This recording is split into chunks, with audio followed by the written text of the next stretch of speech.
Welcome to the Mavens Do It Better podcast. And now, your host, Heather Newman. Hello, everyone. Here we are again for another Mavens Do It Better podcast. I am thrilled to have a wonderful friend on the phone today. Her name is Tracy Talley, and she owns a super cool business, and I have used her services now a few times, and she's a numerologist. I would say she plays in the mystical, tarot, and she does a lot around, looking into who you are with numbers. And I love talking to her and love working with her. So welcome to the pod. Yay, thank you, Heather. I'm really happy to be here, and I appreciate all of your descriptive words. Wonderful. Where are you coming to us today from? At the moment, I am in Portland, Oregon. Yeah, and I am actually home in Marina Del Rey, so that's kind of so we're both in our home offices. We were just saying, no video, because when you work from home, sometimes you're. I'm not in a bathrobe, but definitely comfortable. Skirting the edge, perhaps. Yeah, awesome. So we were introduced by a mutual friend, Priscilla. Who shout out to Priscilla, love, wonderful goddess. And tell everybody a little bit about your business and how you got started in the numerology and mystical realms. Thank you. I was a teenager, like we all were, and I have a great-grandmother who read tea leaves. And my grandmother, this is my maternal grandmother, inherited a few books on mystical things such as astrology, creative visualization, and some of the things that were kind of coming about in the Victorian era. And I started to look at these books when I was about 14 or 15 and was immediately captivated and kind of catapulted really into all things mystical. There was just this really deep desire to know more about world kind of emotions, the human condition, and how we can inform the landscape of our lives with mysticism and just the power of numerology and tarot and astrology and old mystery school teachings, because they're things that we can't quite, none of us really truly understand, but we all kind of interpret and inherently know. I do think everybody has the gift, too. Right. Yeah. That's cool. So here I am. Yeah, so your spark came from your grandmother. That's cool. Yes. That's awesome. Yeah, I think that, and that time, that Victorian time was a time when I think that those sorts of things really started. I mean, obviously there's been seers and holders of like oral traditions and, depending on the gods you worship and all of those sorts of things, over time. But I think that Victorian area, definitely the things that came out of that were what are our modern day astrology and, and tarot and all of that. And so talk about, so tell everybody, not everybody may know, like, what is numerology? So numerology is probably my favorite of the mystical things that I study, because numbers are in everything. And I mean that as far as whether, clock faces, the measurements of things. There's always dimension and depth to, both human beings, animals, structures. The animate and the inanimate in life can somehow be measured. So therefore, numbers are always with us, and they always have their own voice. Numerology in your personal life is calculated and kind of born and explained primarily from your birth date.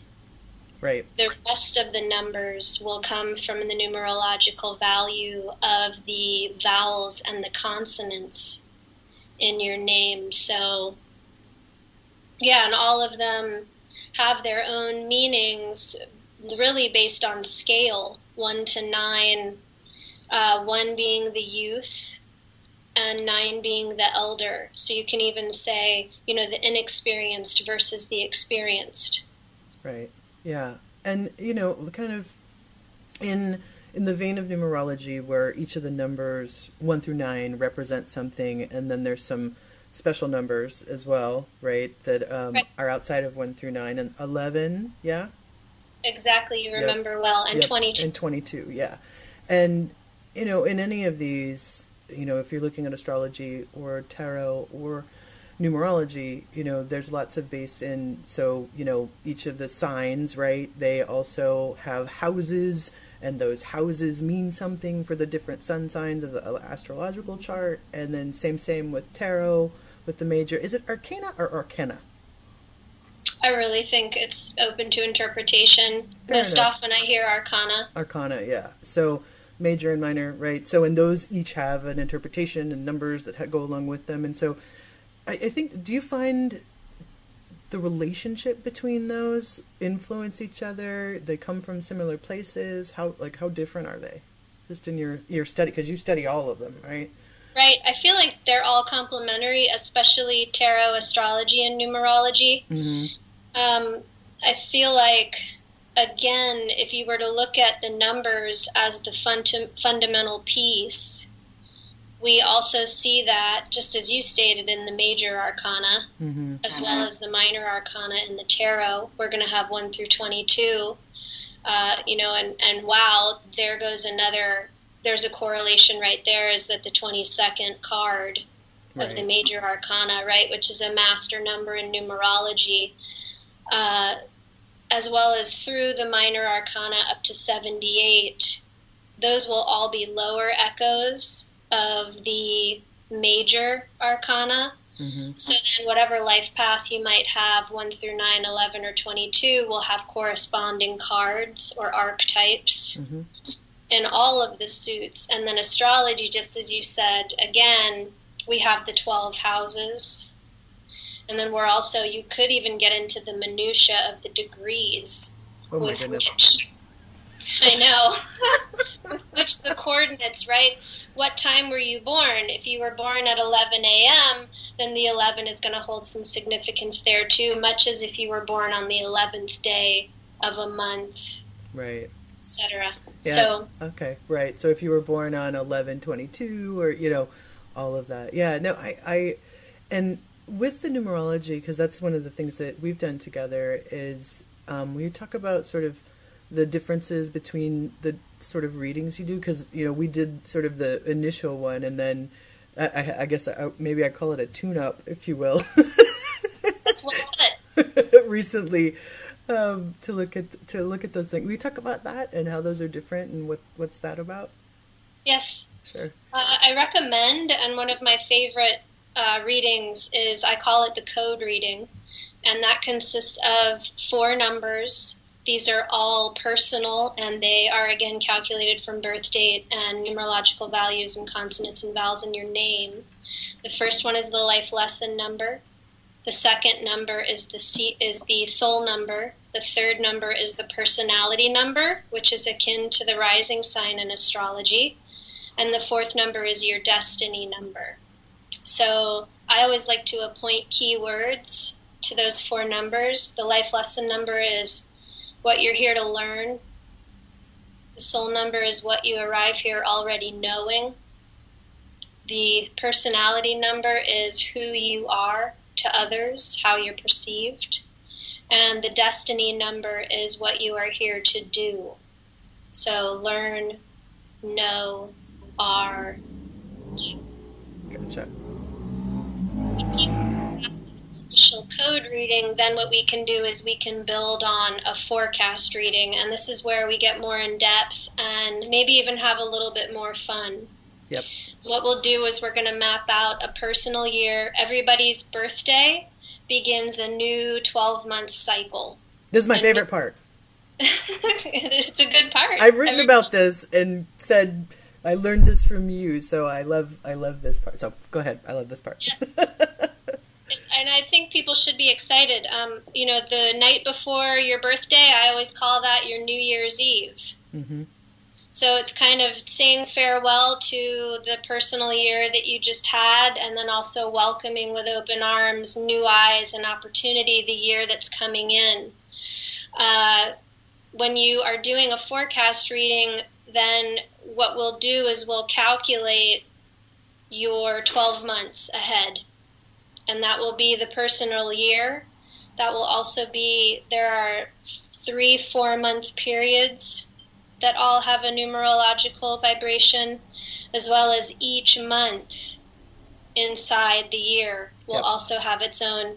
If we even wanted to go a step further, each day, so you will have 365 days of different numbers. And that's, those are for the diehards. Yeah.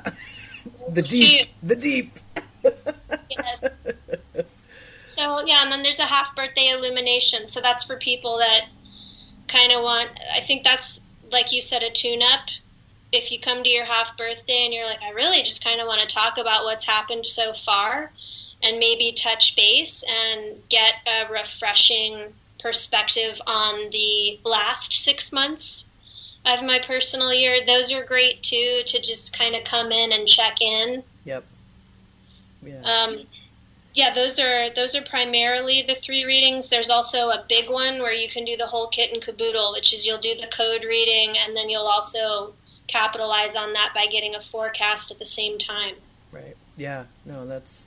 Yeah, and I think that was the first one that we did. Yes. So, so I recently had a tune-up because my year, my birthday's July 18th, and so, as you know, and so mine was January 18th. It just happened, and it was fun to dip into that with Tracy, and I like how you put it. You called it, the going to your summit, as well.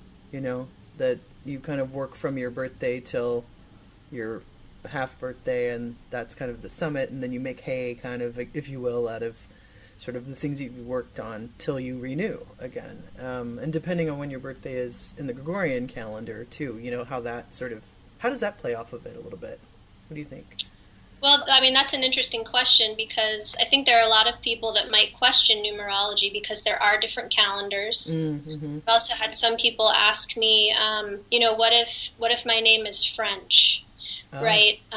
There are going to be different letters and different words. Oh, sure. So, and they're going to hold different values. Mm-hmm. And these are all great questions. If I had been around in the 12th century with Pythagoras, it's quite possible he had more of a universal system. Right.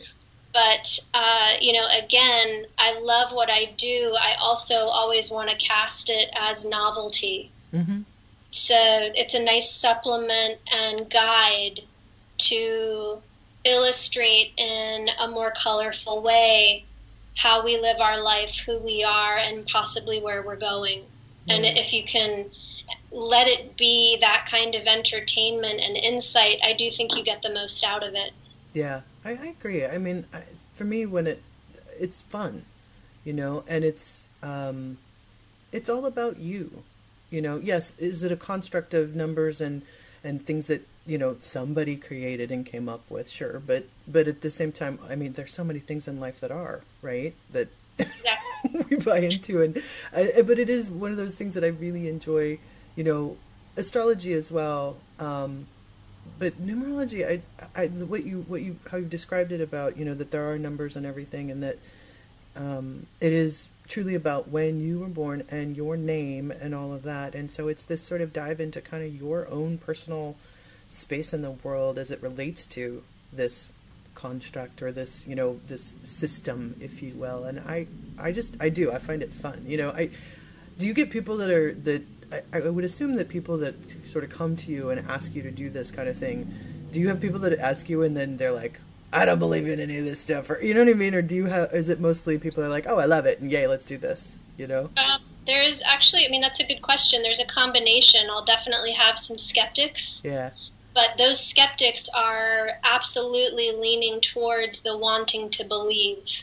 Okay. And are often referred by, close friends or family who really love the work. Mm-hmm. I think too, though, I like reading for people that are more skeptical because they ask very interesting questions. And they ask the kinds of questions that challenge my own knowledge and maybe even in that moment help me give them a kind of guidance that I hadn't, perspectives that I hadn't yet arrived at. Right. That's cool. Oh, that's interesting because I don't know, it's like I sometimes call myself a skeptic believer. You know what I mean? 'Cause I'm always like, I don't know if I trust you, but I like what you're saying. You know what I mean? Especially with this stuff too. And I also would assume, that you probably get people who are, I don't know, like going through something too. Yes. That it is a kinship to major changes in somebody's life, or something has happened, and sometimes it's just here's a fun birthday present for a girlfriend or a friend, a guy or whatever, you know what I mean? So there's, I'm sure, a combination. Do you find that it's more than on either side, one or the other of those? There are a lot of people, especially with the forecast, as you can imagine, Heather. I do ask clients when they come to me for a forecast to have their calendars. Have goals and dreams, and perhaps, everything is a best laid plan. Right. But, I want to hear about what you want to manifest and achieve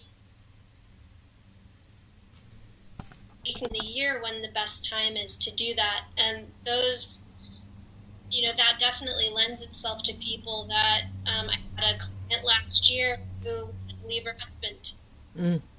And was, a burgeoning painter, and was really confident that she could somehow make a livelihood for herself through her painting, but she had been financially dependent on her husband, and obviously was reluctant and a little bit scared because she didn't quite know, do I do all these things at once? Right. Is it possible? Is it smart? So there's one example, and we looked at her year, and though she may have felt an immediacy in wanting to make her decisions, we ended up looking at the year and saying, actually, it's better if you wait another 6 months because of how the numbers looked. And I've been in touch with her again, and so far it's worked well for her, and she's landed somewhere safely, and she's working through her transition. But, things like that, moving house, especially if people are moving out of the country or to another state, if they want to take a new job, ask for a raise. There are people too, especially a lot of women, who, if they want to meet somebody. Right. And again, it's like best laid plans, and I'm a big fan of positivity. But I also think with all this work, you've got to stay realistic, and we all have to champion our own needs. Absolutely. Yeah, there's no magic secret sauce, right? To any of... if we... I don't reinvent it and make like $10 billion. I know, right? I'm like, oh, the secret is ... right? Or the, what is that? The meaning of life number is 42, right? All of that. Now that's interesting, yeah, because I people are always seeking guidance, and they find it in many different places. And I was watching that show, The Marvelous Mrs. Maisel, which is so good and love it. And I was giggling because I was watching, the mom, she was like going to a different part of town to go in and see, a reader, a seer, to read the tea leaves, and it was, she was like, don't tell anybody I'm here, and and I think there is some of that stigma about it. And I think it's different and not as it was, but I definitely think that, I don't know, do you feel that people are sometimes just afraid or closed off to that kind of thing because I don't know, maybe they don't want to tap into the subconscious or the mystic or I don't know, I do. I feel like the biggest thing that's remained through the stigma, because I do think more people, it's coming around again. Mysticism's in vogue. Yeah. But what's definitely stayed is the mystery. Right. The veil across all of it, because again, none of us really know where this stuff came from, if it works. Right. But it's fascinating because of that reason. Mm-hmm. And so people will continue to seek it out. Yeah. Still though, there's a lot of snake charmers.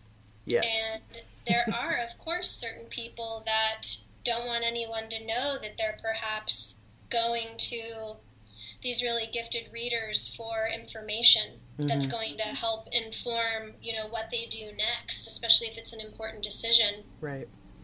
Yeah. But there's other people, too, that use it as what it should be used as, which is a resource. It's a different kind of depth. Right.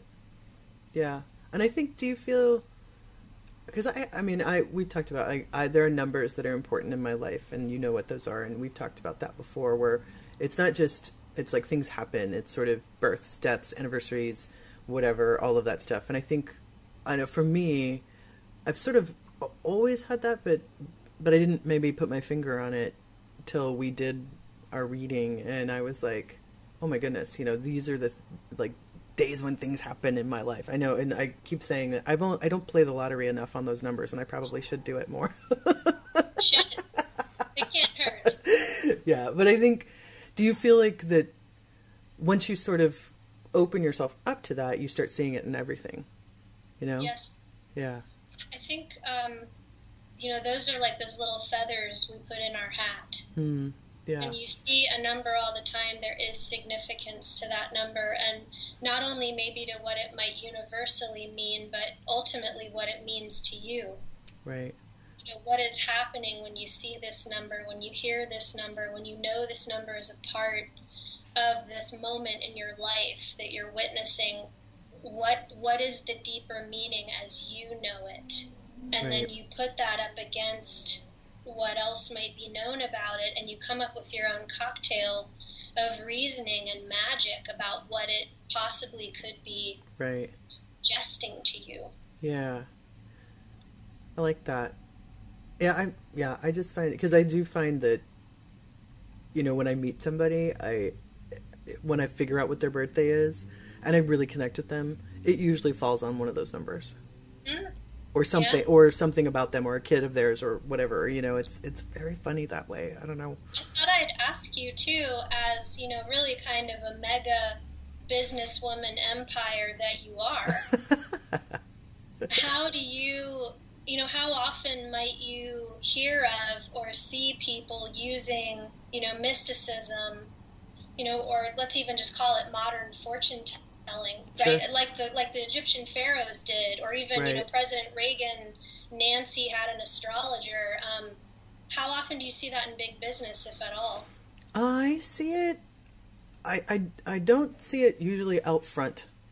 I see it a lot in personal, relationships I have with people. For a while I did a lot of executive handling when I was doing logistics for events, and I think more of that was there, and also ritual, like things you do before you speak, and your favorite pair of socks and that kind of thing, and so I saw it, that kind of thing there. I also, once you get talking to people and it comes up for whatever reason, or because I talk about it in the things that I write and all of that stuff, I'll have people ask me about it, and it's CEOs to whoever, they're like, oh, that kind of intrigued me, who does that, or how does that play in your life, and that sort of thing. So, but it's usually more of somebody's heard me talking about it. And I think it's sort of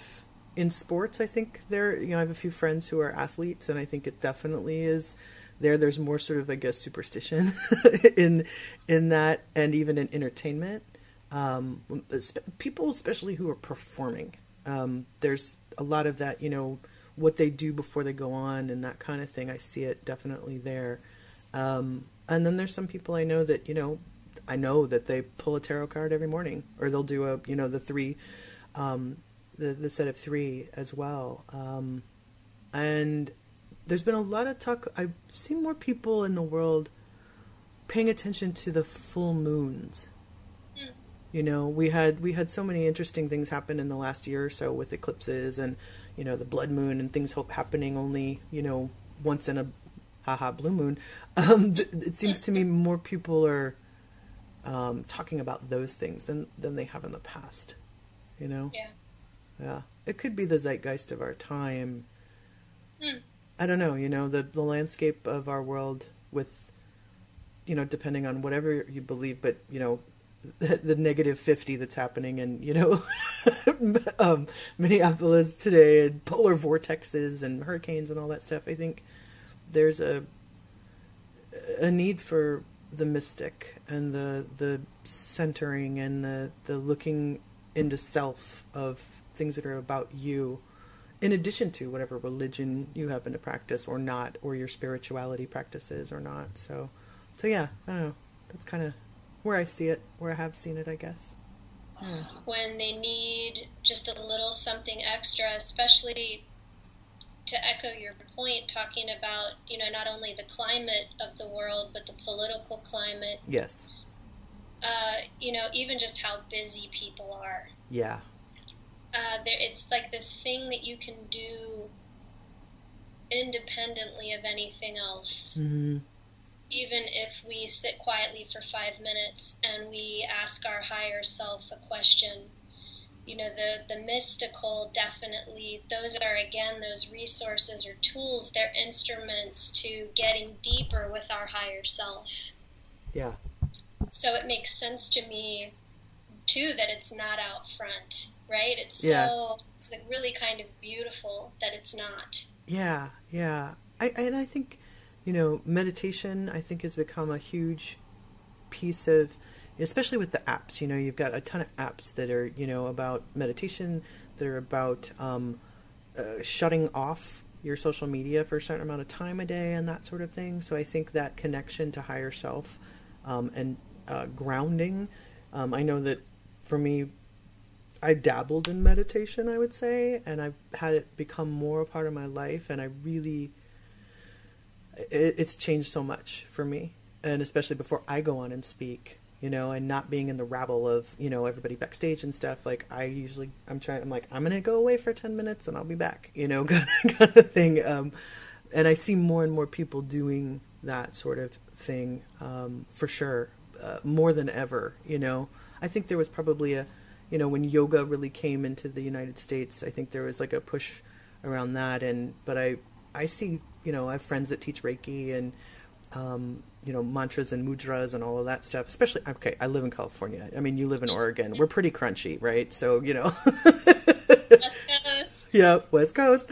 So I think there's a tendency to see that more here. But I do feel like, even with like my niece and nephew that you know, we've talked about meditation. And I think one time I was like, if you meditate with 10 minutes for me, I'll take you into town and I'll buy you a book. And they're like, whatever, you know, and they did it with me, you know, they wiggled around, but, you know, and they're like, you know, kids under 10 and, you know, 8. But I think there's something about that moment of namaste, of, you know, and then having all the cool stuff that, you know, you have with numbers and tarot and astrology around it, that understanding. I don't know how you remember all that stuff, first of all. I think some people have, you know, some people learn languages, yeah. Math, you know, memory retention. Some people are gifted with those things. I'm grateful that I'm one of them. Yeah.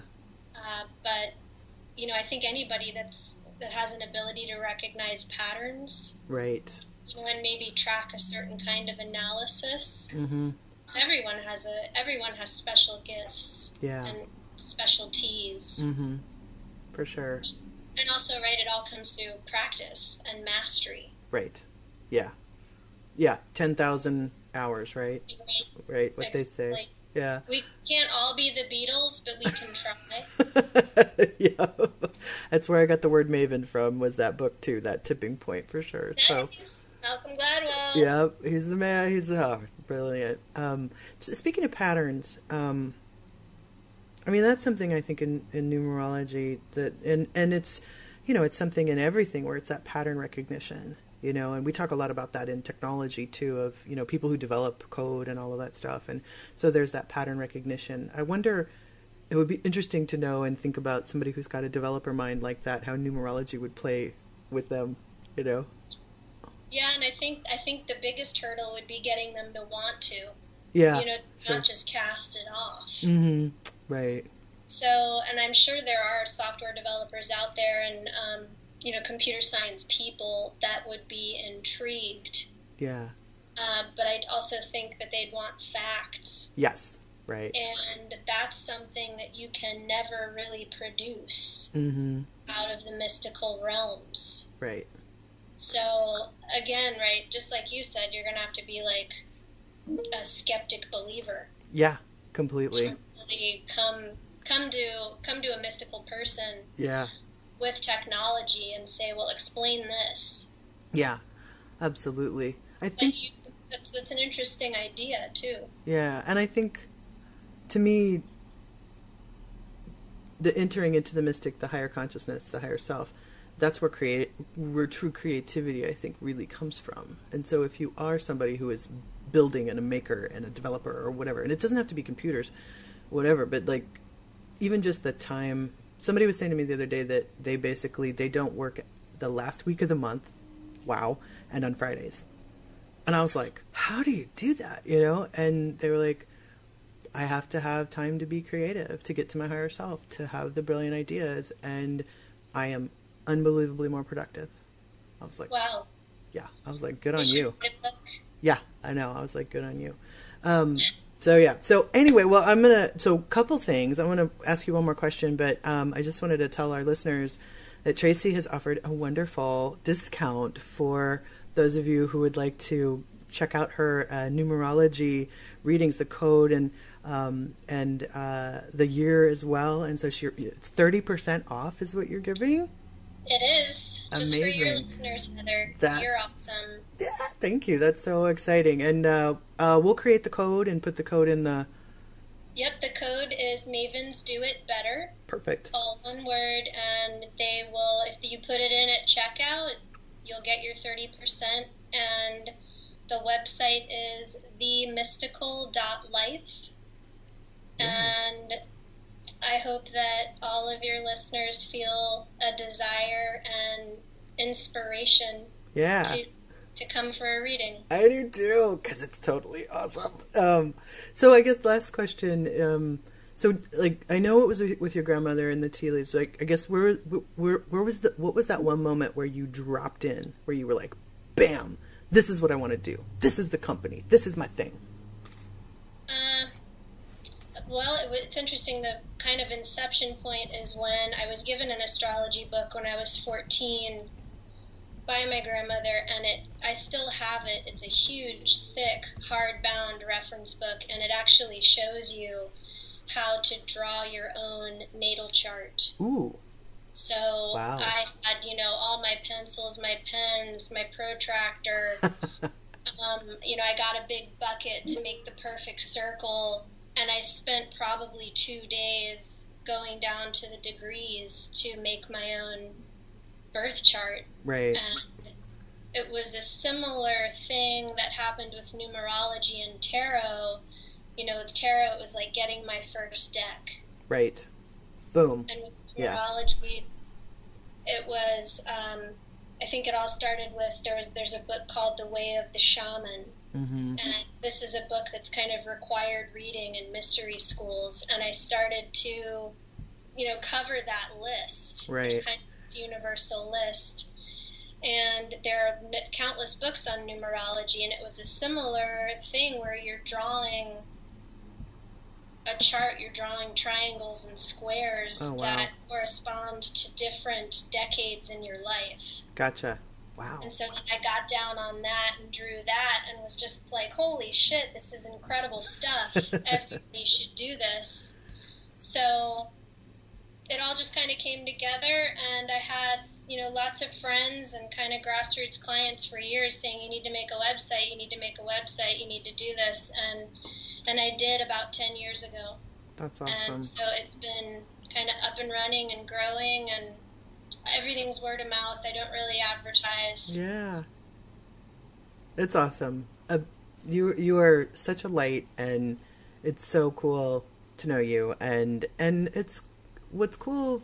I don't know. There's so many cool things about you, but I just with Tracy's knowledge and just your nature of who you are and what you bring to the table. It's a lovely thing, and I've really enjoyed it. So I highly reflection of you, Heather. Well, you're sweet, but yeah. So everybody, Tracy Talley, and the Mystical Life, yeah, and the Mystical Life, and we'll put the discount code up in the show notes as well. But it's Mavens Do It Better for 30% off on a numerology reading. So that is super kind, and thank you for that. So thank you for having me on. It was lovely to be here. Absolutely. All right, everybody. That was another Mavens Do It Better podcast with our lovely guest, Tracy Talley. Cheers. Yeah, thank you, hon.